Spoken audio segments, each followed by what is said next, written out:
So I'm going to light the Christ candle, as we do, and just use it to take a moment to get even more present, to get here, to be now, either looking at the light with your eyes open or bringing that light into your heart space, into the centre of your being, and just becoming aware of that light that we all are and the light that we bring when we come together in this way.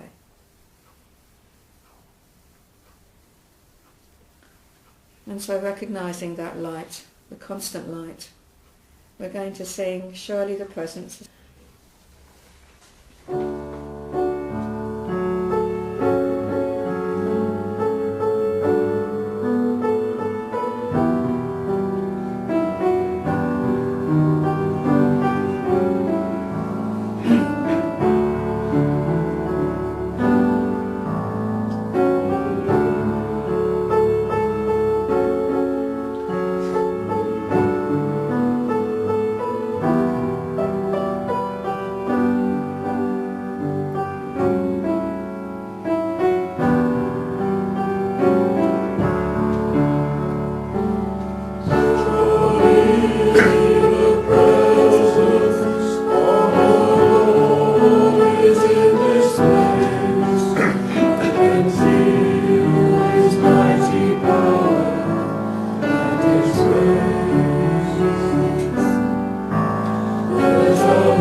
Thank you, Sally. That was lovely. So we allow that energy, that awareness of presence, continuing to fill us and become us as we speak the opening prayer and invocation together. I am now in the presence of pure being, immersed in the Holy Spirit of life, love and wisdom. I acknowledge thy presence and thy power, O blessed Spirit. In thy divine wisdom, now erase my mortal limitations, and from thy pure substance of love, bring into manifestation my world according to thy perfect will. Before I read this morning, I thought I had 8 jobs to do, and I was reminded that I only have 2 jobs, or 1 job in 2 parts. And the first part is to stand in an awareness of the source of all, of God in whatever form that concept may apply to me. And the second was to be a channel for that, to go around about the day being some kind of an instrument for love and peace. And I don't know how to do it. I need guidance. So I looked at this and it says guidance. That's the word for today. And the writer says, I am one with the loving guidance of divine mind. And the writer goes on to say, Spirit expresses through all of creation as a loving guidance, maintaining perfect order in all things. Today I focus and take time to gain direction in all that I do. Since my essence is of Spirit, I am one with divine mind always, and I remember that truth whenever I feel confused or unsure what to do next. My mortal mind is limited, relying on yesterday's fears to make today's decisions.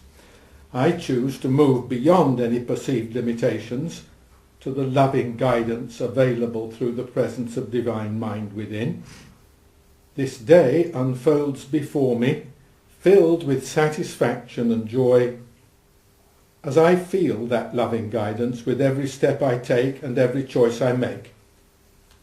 I am one with the loving guidance of divine mind. And they point out that 3,000 years ago, the psalmist said the same thing. He said, your word, addressing whatever he thought or she thought was God, your word is a lamp to my feet and a light to my path. Jim Rosemergy says, there are 4 stages of development, and I go along with this. First of all, no, I don't listen to guidance. Then I do because through pain or circumstances I am pushed into it. There doesn't seem another way to run my life. And then the 3rd stage is you find there's a payback. It's like the giving, and the loving. There is a payback. People turn up and they're nice to you, and good things happen. And so I do it because there's a payback. And then Jim says there's a 4th stage where you do it just because it's your nature. Like our old friend Luther said, I can do no other. It's really doesn't feel nice at all being horrible to people or being mean. I have to make an effort. No. And I feel that with the guidance. So the first thing of all is to want to do it, is to want to change, to be changed, to be guided, to be steered. So to get rid of the not doing it into, how do I do it? And speaking only for myself, I find that there can be little nudges that come sometimes through other people, sometimes through reading something, sometimes in prayer through what seems like a voice or an indication of what's the right thing to do next. And sometimes it comes through quite definite nudges that everything else I do is wrong. I strongly recommend, if you want hints along that thing, to spend a Sunday afternoon in B&Q's car park. You get all sorts of hints about, here how to. My job now is to be a channel of love. Oh, there's another hint. So that's all I have to say. Let's take another deep breath and just repeat that affirmation. Whatever the appearance is, whatever outer conditions seem to indicate, you and I are one with the loving guidance of divine mind. I Am There by James Dillett Freeman. Do you need me? I am there. You cannot see me, yet I am the light you see by. You cannot hear me, yet I speak through your voice. You cannot feel me, yet I am the power at work in your hands.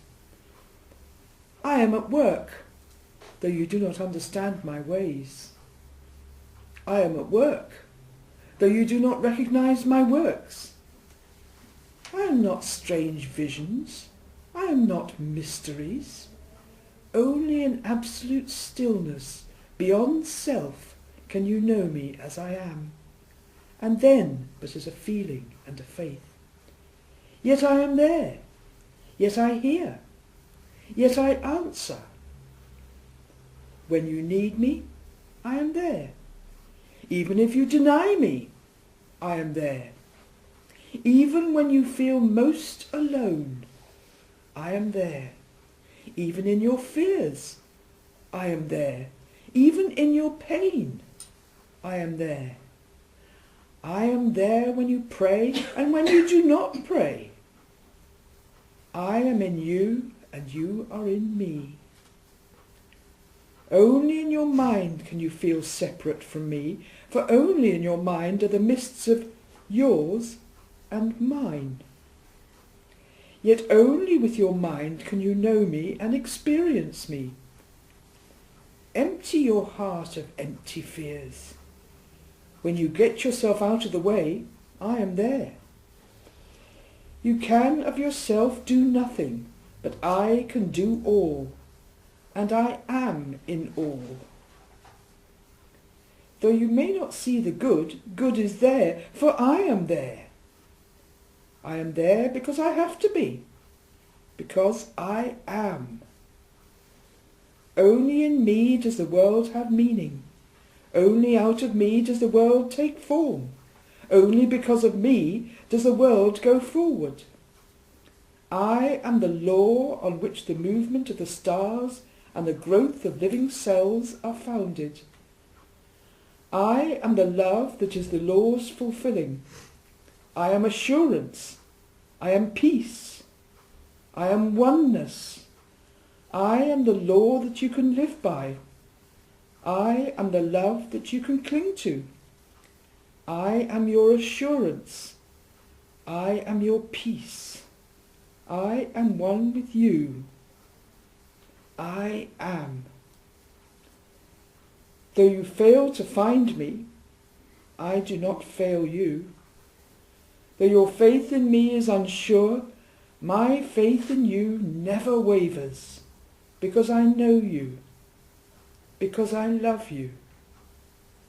Beloved, I am there. Thank you, Patricia. Nicely read, and thank you for Daily Work In. It all really ties in with what we're talking about today, the presence I am. So when you heard that, when you listen to the words and take them in, and it's a lot of it to really, so we start to really get the message of this I am presence. Who or what is that I am for you? Don't answer it out loud, just in your heads. For many people, it's God out there that is bringing us comfort and support and strength. And many people turn to that poem in prayer, on the prayer line, they love it. And it is a very comforting idea that there is someone there that is here for me. For others, it can be an experience of God within us. God within is the I am. I am that is God talking to me, but within me.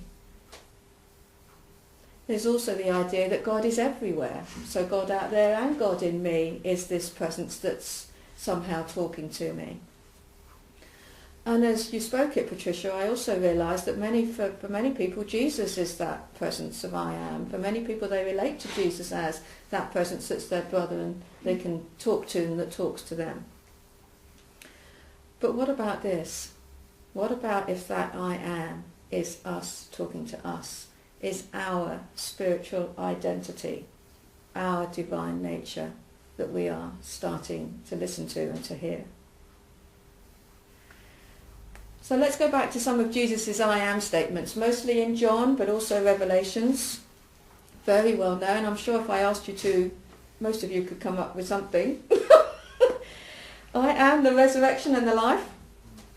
I am the bread of life. I am the Alpha and the Omega. I am the light of the world. And the biggie, I am the way, the truth and the life. No one comes to the Father except through me. So in the early days of the church being established, and still to this day, it has been taken to mean, I understand that it's been taken to mean, these I am statements are relating to Jesus as a being, as an identity, and he is speaking this as him. I am. I am this, and so they decided he was the Son of God, he had all this energy, that's what he was speaking through, as Jesus is the resurrection and the life and the bread of life. But as most of you know in Unity, because most of you have been coming a while now, the I am is what we call the Christ energy in him, the Messiah energy. He knew his Father through him and as him, and he had the courage and the commitment and the faith that he could stand up out loud and say that, and actually not be worried about what people would think of him in saying it. The Jewish community had no problem with him saying this stuff, assuming he did.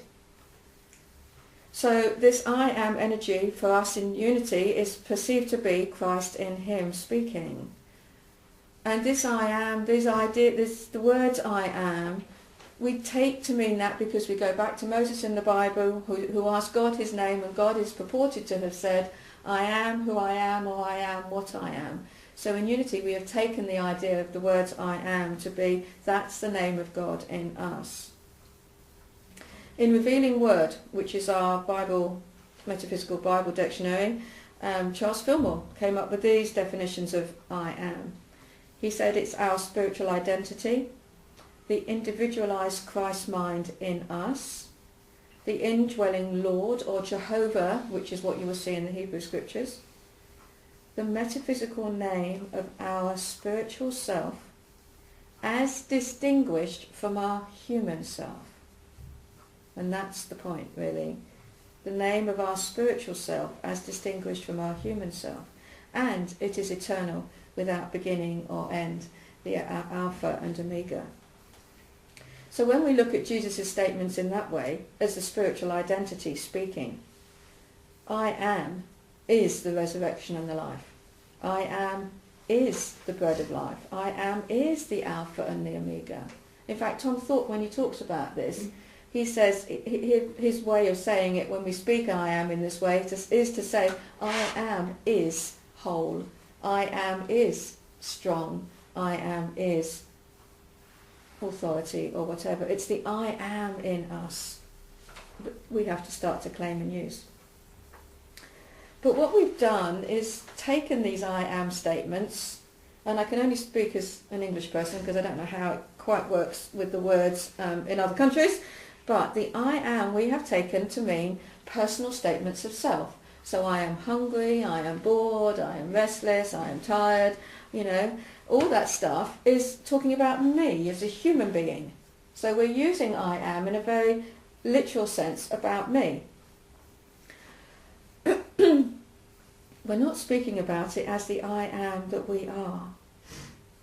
And I believe that when Charles and Myrtle Fillmore, our co-founders, spoke about I am statements as affirmations, they weren't talking about trying to change our human identity, so I feel poor, I'm poor, but instead of saying that I'm going to say I am rich, I believe that they were speaking their statements from the awareness of the I am that is inherent in us, from the truth of me, the eternal part of me, the unchanging me.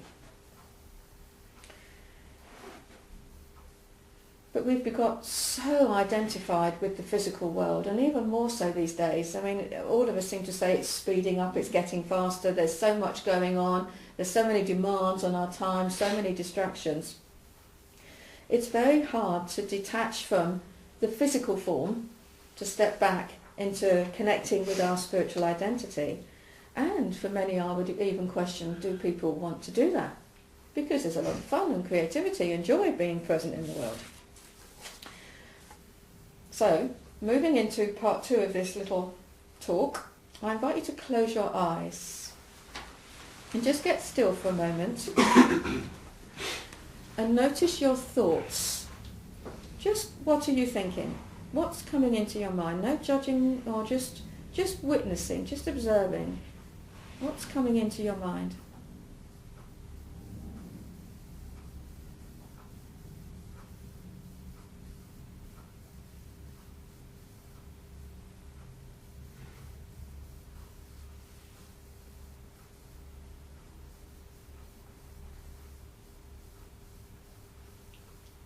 Okay, so you can open your eyes.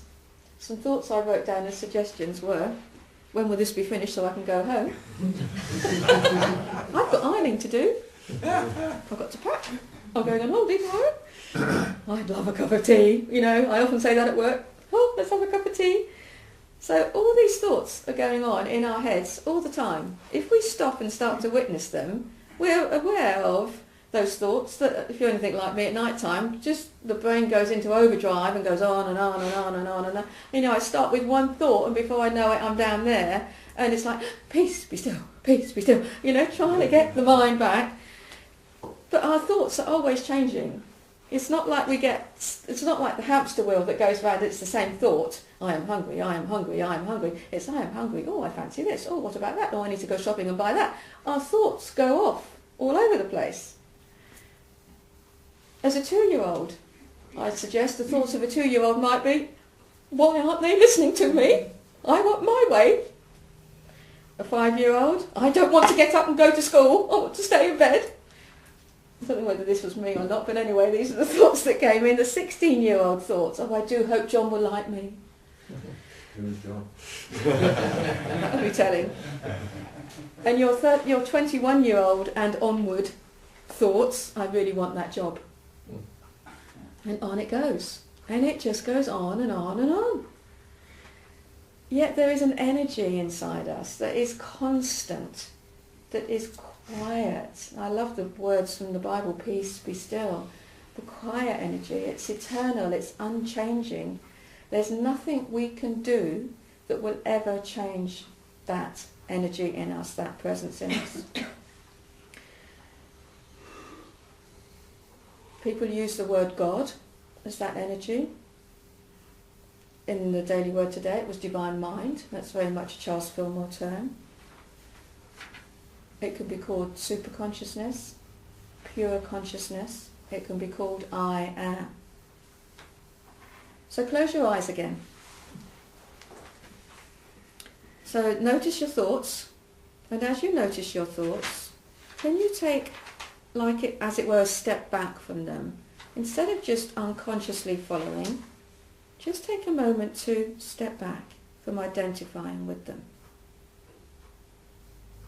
As if you're creating space and you're somehow above them.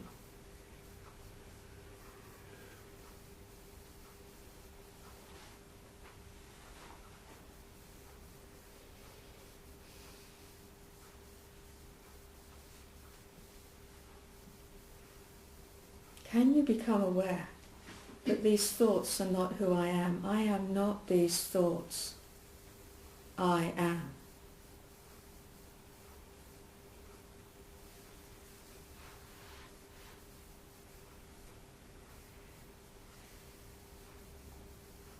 Okay, open your eyes.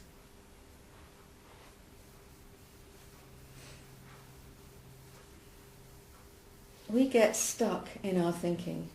I'm as I wrote this, it's like, really, David's talking about writing a book and everything, and it's like, this is just my thoughts coming out into this, but I get stuck in my thinking, and I have to kind of snap my fingers and wake back up to where I'm going, a bit like being in B&Q in the car park.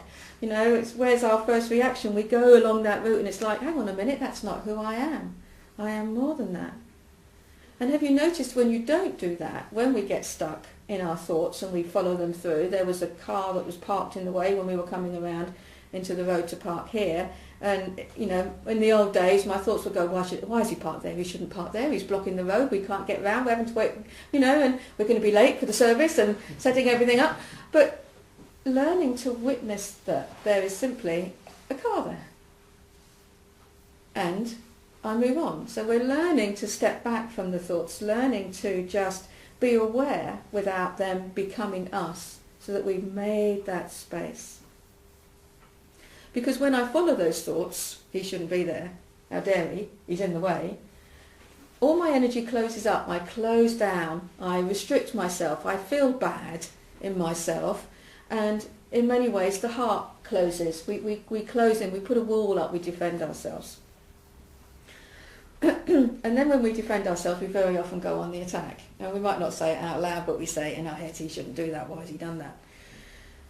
And I think at that point it's very difficult when we talk about affirmations in unity to say, I am peace and I am calm, when I'm not feeling peace and calm because he's parked where we shouldn't have parked. But if we can find a way to step back and allow ourselves not to identify with the thought and just be aware that that's what we're thinking, but it's not who we are, we have created space to realise that awareness that I am. And if we can do it a step further by really softening our heart centre space, really instead of getting into that restriction and that closing down and that tightness, opening back up, releasing that. For me, I put my shoulders back, and in fact I very often think when I sit like that it's because I'm protecting my heart. So it's a body thing, it's releasing the tension in the shoulders, just becoming aware, I've tightened up again. It's like relax the shoulders, open that heart space, and simply then just allow any feelings that come through to also move through. so that we don't get stuck in that resentment and that bitterness that can quickly become anger and very violent.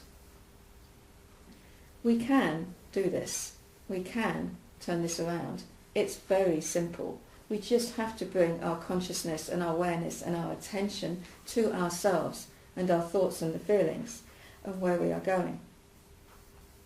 And when we begin to realise that, hey, I can do this, and we begin with the little things like the car in the road and the queue in the car park and all that sort of stuff, but as we begin to practice this, as we begin to soften, as we begin to open, we begin to realise I am not my feelings. I am. And that's where the real power comes in. Because this I am power is not Kimmery power, David or Julie power. It's the eternal presence, the power that we've all been speaking about today, that is constant, that is unchanging, that is our source. And as we allow ourselves, and it's so exciting, as we allow ourselves to make space for that awareness to come through, like Jesus did, we can do miracles. They were miracles in his day. It might be different miracles in this day and age, but we can, because that energy is here. And every single one of us has it. None of us is apart from this energy. It is within all of us. It is our true identity. And as we start to connect, as the Daily Word said with Divine Mind, the ideas come, we are guided. We soften our hearts, love comes in, and there's a shift in energy and something changes around us. So I suggest, well, I asked at the beginning, do people want to get in touch with their I am, that eternal part of them, that actually as we do that individually and more collectively, that's what will change our experiences on the planet. No more will we have to go to war. No more will we have to fight crime and war against terror and, fighting cancer and all the rest of it that we think we have to do to create change. That's coming out of being closed, about being angry and resentful, resisting what is happening. We don't need to respond in that way. We can respond in a new way. It's the letting go. It's the opening. It's the softening. And out of that, woof, comes that energy that changes everything in us and therefore around us. And therefore God is everywhere present in us. So I invite each of you to practice becoming still from your thoughts, separating back from the anger and the reaction that, and I know from practice, it doesn't happen straight away, that it's like, oh, I'm doing it again, and it can take a few minutes, sometimes longer, before it's like, okay, step back, relax the shoulders, soften and open the heart. That's not who I am. I am. And just the I am by itself, it needs no other. I am. And then everything that you are will come through. And that is changing the world. And a parking place will suddenly find itself appearing without any reason at all. You won't even have to think about it. Time again. Everything falls into place. Parking place comes just like that. And if it doesn't matter, because we're not resisting it anymore. That's another key. Anyway, so that's my little message. I invite you to have homework, to go and practice. The change starts with us, and I know every single one of you is the change. So, bless you. Thank you. Let's just think about everything we've heard today. The poem from Patricia. Daily Word from Ken with that message of guidance. And the message from Kimmery all about I am. And let's, as we think about that, just each make a personal commitment that we're going to take the time each day to go within, to go quiet, to realise the I am, and to seek that guidance and trust it and act on it. Amen. The peace song. Ready? Yeah. Yes.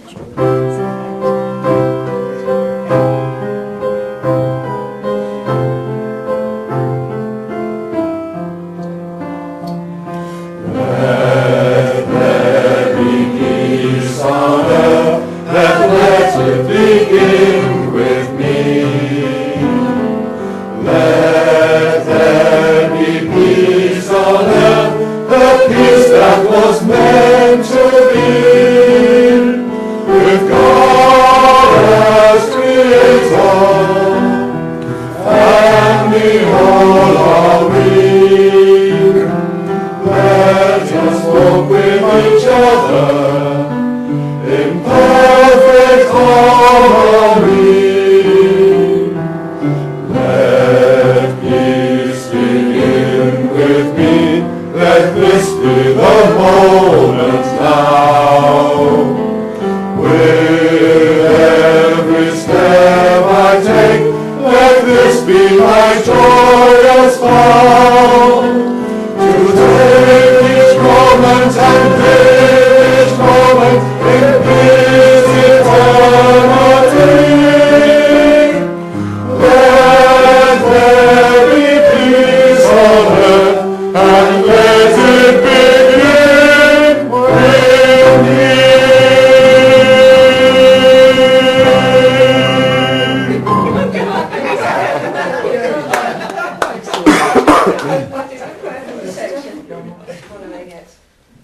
The light of God surrounds us. I am light. The love of God surrounds us. I am love. The power of God protects us. I am power. The presence of God watches over us. I am presence. Wherever we are, God is. I am divine. Amen. Bless you. Thank you, everyone.